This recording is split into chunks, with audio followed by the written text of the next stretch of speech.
home area, Sahyadris, the home of Shivaji, some of the most beautiful mountains you will find, hills. It goes into history of Mumbai also. Next, please. And Koleshwar's secret. Next, please. And of late I've been writing stories on birds. You know, children, what do children know about birds? Their knowledge is rather limited to crows, pigeons, sparrows, kites, maybe mynas, birds which you see in cities. We have 1,200 species of birds in India: pelicans, storks, hornbills, you know, cranes, ibis, woodpeckers. There's a whole, you know, they're so beautiful, but we know nothing about them. So I'm trying to write stories on birds which are heavily illustrated, and this is my latest endeavor. So I've been writing these books. Tal and Mazia next. Second one was this flamingo story. Next, Mazia. The paradise flycatcher, one of the most beautiful birds you'll ever see in India. And I just saw one, Mr. Sengupta, in Siagarh. I'd gone bird watching out there. It was catching flies in front of me, this beautiful bird with its tail. It's a real... You saw Uttarkashi. You see them all over. Okay? But again, you know, we are not aware of these birds. I'm trying to write stories of these birds so children become aware of these birds. Next, please. So, here's the benefits of reading. Okay? You know, when children read for pleasure, pleasure means a storybook, right? They read a storybook, and when they get hooked on, you know, when you read a good story, you get hooked on to the story. When they get hooked on to books, they acquire involuntarily, without any effort on their part, and without conscious effort, nearly all the so-called language skills many people are so concerned about. They will become adequate readers, acquire a large vocabulary, develop the ability to understand and use complex grammatical constructions. You know, you just talk to any of your children who are great readers, say in 9th standard or something like that. Just find out, test them on their English. Their vocabulary will be brilliant. They'll have all these skills you talk, and it comes naturally. Reading is such an important thing, you know. I'm talking about simple reading for pleasure. Next, please. Every child needs a librarian in their life. This is so true because, you know, you can't have one book, Harry Potter, Harry Potter, Harry Potter. Some kids like Harry Potter, some kids don't like Harry Potter, you know. Some kids want non-fiction, some kids want graphic novels. That's the role of the librarian, you know. Find out what the child wants and give him or her the kind of book they wanted. Because you want to inculcate reading. If you give the wrong book, I read mystery books, you're giving me adventure books, okay? I read mystery books and you give me, say, fantasy books. I don't want, you know. Find out what the child wants. We don't do this. I've been to schools where sit down, children sit down, put one book in front of them, library period, ho gaya. You know, it doesn't work that way. You have to get them into reading, and that's why you need a genuine librarian. I was at this school just now, the American Embassy School in Delhi. I gave a talk there, and I met the librarian there. I tell you, what a fabulous library to start with. What an array of books. Your mouth starts watering just seeing those books. And then it's the way they select for each child which book, you know. The librarian knows every child and what they're reading and what they like. And they don't only keep them on that, but then they say, okay, next I'm going to try and get them into this genre, and then I'm going to move on to that genre. Now, that is what it's all about. You know, it's not just put a book out there, one size fits all. No. You've got to find what the child wants. Next, please. So, this is a very nicely written thing. The library card. Now you use laptops and computers, but they originally used library cards. The library card is a passport to miracles, glimpses into other lives, religions, experiences, the hopes and dreams and strivings of all human beings. It is, you know, you can get into everybody's home. And it is this passport that opens our eyes and hearts to the world beyond our front doors. That is one of our best hopes against tyranny, xenophobia, hopelessness, despair, anarchy, and ignorance. You know, we've talked about a lot of these things, you know, children slipping into unhappiness, tyranny, hopelessness, despair. The library can change all that. By the library, I mean just this incredible range of books that exist. If you can get kids to read this, and that's what it is. That's what the library is all about, and that's what books are all about. They can bring about these changes we were talking about today. Next, please. Hamid, you would probably, you have this, as I say, you trash the education system completely and how we go about competition, But schools should be measured by the content and programs they run in their libraries. This is one way of measuring what a school is about. Schools should be measured by the content and programs they run in their libraries. Really, the library can change the child. Our role as parents and teachers is to help every child develop the skills of critical reading and thinking.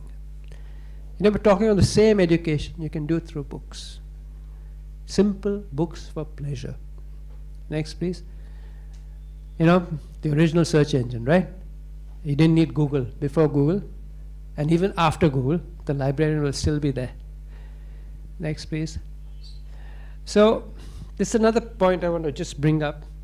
Today's youngsters are aware of global threats to the environment.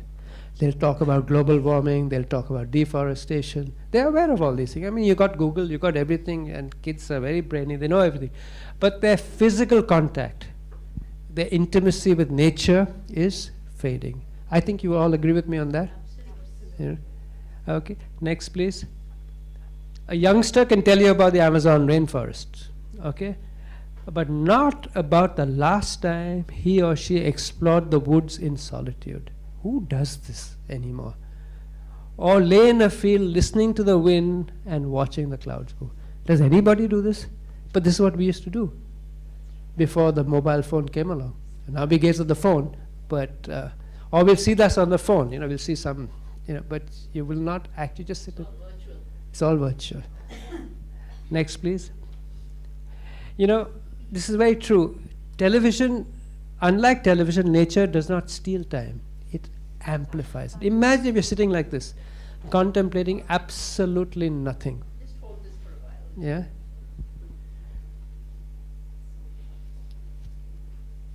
Nature serves as a blank slate. It is a blank slate upon which a child draws. Nature inspires creativity, because it demands visualization and full use of the senses. It is so true. We just don't do this anymore. It's a big, big hole in the way we're bringing up children. Next, please. The original PlayStation. This is how we grew up, We all grew up doing this. Our generation grew up playing like this. The current generation doesn't venture out. They'll go to the next building compound. That's what they do. It's a big, big problem, and I hope we can do something about it. Next, please. So just some images. This is what we are doing. Our forests, over a period of time, are changing into cities. Next. The world, as we see it, the reflection is what it was like without us. Next, please. There's a beautiful movie, Inconvenient Truth. Nobody wants to see it. They prefer a reassuring lie. Next, please. What is the most powerful renewable resource? Denial, as President Trump is doing just now. All right? Next, please. So, here's the evidence. This is in 1984, the ice cap at its maximum in winter time, the Arctic Ocean, all right, which freezes over. 1984. Next, please.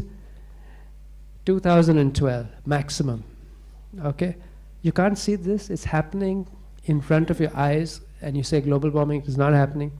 They say by 2050, all Arctic ice will be gone permanently.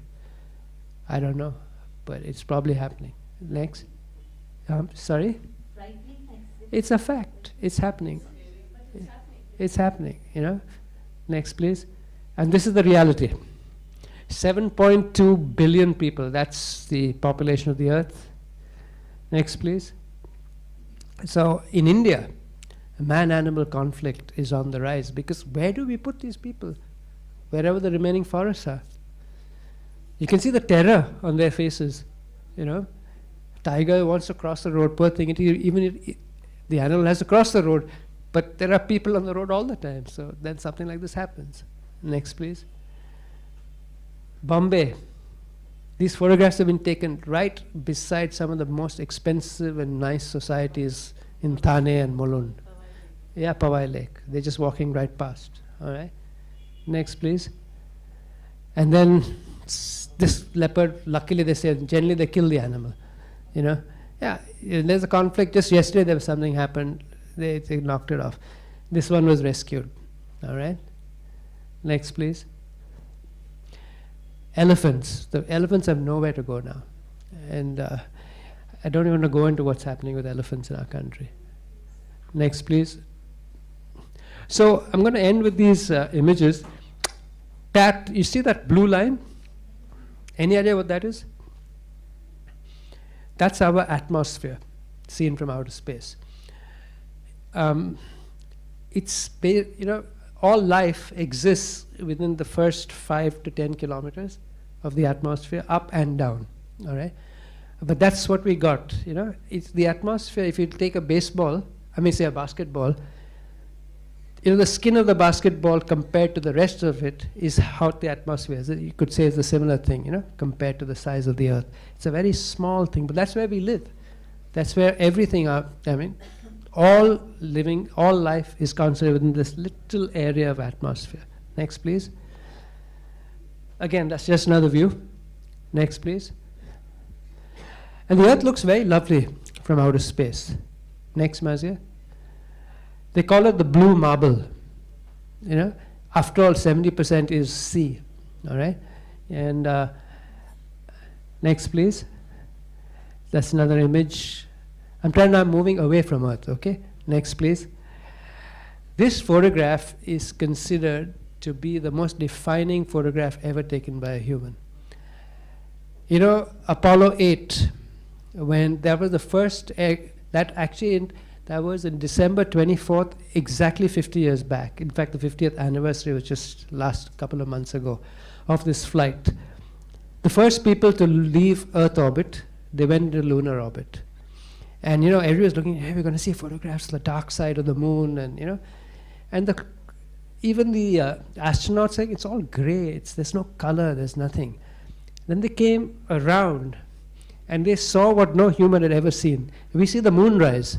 This photograph is called Earthrise. You know, for the first time, people saw the Earthrise. And it's such an important photograph in the sense that on that little sphere of blue is 4.5 billion years old, all right, the Earth. And everything we know, all knowledge, everything is just on that little piece of blue out there. And, you know, it's just, you can imagine if you're the astronaut coming around, and for the first, nobody has ever seen this ever. They saw the Earth rising out there. It really is considered one of the most famous photographs in the world. And only astronauts understand, anyway, next, Marzia. You know, they understand the complete emptiness of space.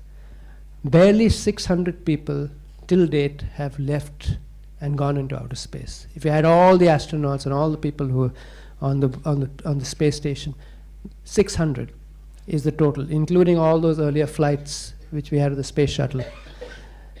Each and every one of them has been affected so profoundly, so deeply, because they saw the Earth from a completely different perspective. They understand there's a huge, vast area of emptiness, unbelievable emptiness.